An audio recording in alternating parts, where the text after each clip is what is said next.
Connection में अब हमारे साथ जुड़ रहे हैं HCL टेक के CFO प्रतीक अग्रवाल और CPO रामचंद्रन सुंदरराजन।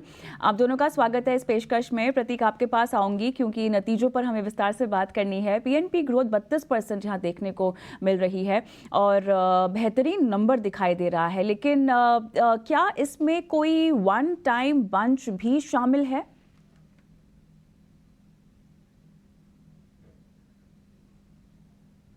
सबसे पहले तो आपको और आपके व्यूअर्स को नववर्ष की शुभकामनाएं।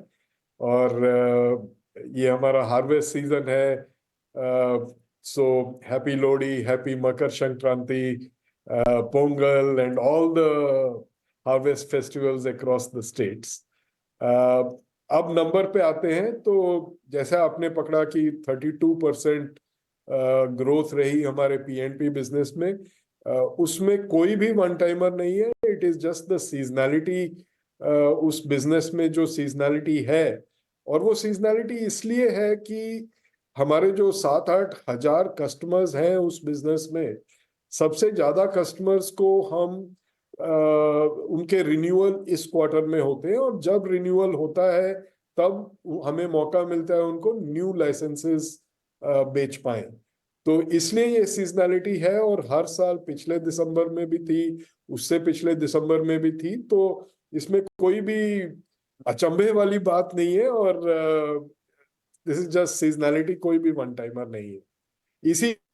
इस वजह से, और जो बाकी सर्विसेज बिजनेस ने जो कंट्रीब्यूशन दिया है इस बार, 3.1% ग्रोथ है सीक्वेंशियली सर्विसेज में भी, तो 32% इन software and 3.1% in services.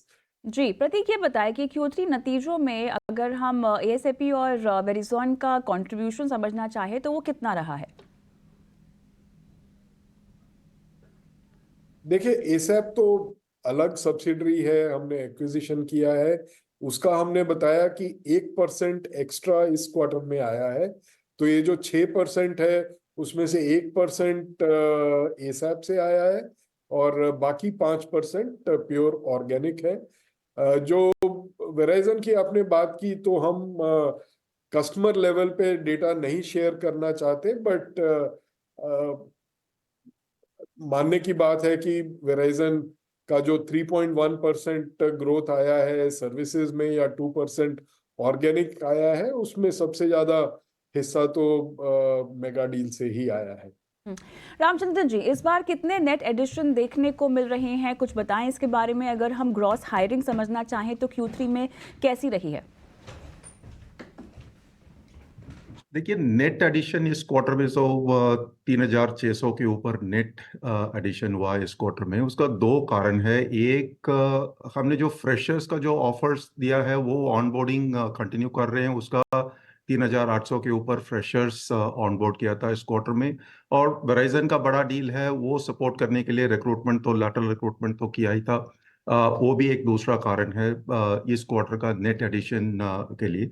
Gross hiring जो है वो एडिशन के ऊपर डिपेंड करता है। इस क्वार्टर तो एडिशन सबसे कम है, तो इसलिए ग्रॉस एडिशन हम इतना नहीं देखते हैं। हम खाली ये देखते हैं कि नेट एडिशन कितना हो रहा है, उसमें फ्रेशर्स कितने हैं, लैटरल्स कितने हैं, वो बिजनेस को कैसे ग्रोथ सपोर्ट करने के लिए वो सफिशिएंट है कि नहीं, वो देखते हैं। तो इस क्वार्टर में भी जो फोकस कर रहे हैं हम, Q4 में भी वो फ्रेशर्स का ही होगा। और सर्विसेज बिजनेस में जो 1.6 to 3.5% की जो ग्रोथ प्रोजेक्ट कर रहे हैं, वो सपोर्ट करने के लिए जितना लैटरल हायरिंग होना है उस पर फोकस करेंगे हम। सो नेट एडिशन तो एक्सपेक्ट कर रहे हैं इस क्वार्टर में भी। प्रतीक, रामचंद्रन जी, बहुत बहुत धन्यवाद। आप दोनों ने समय निकाला और आज हमसे बातचीत की।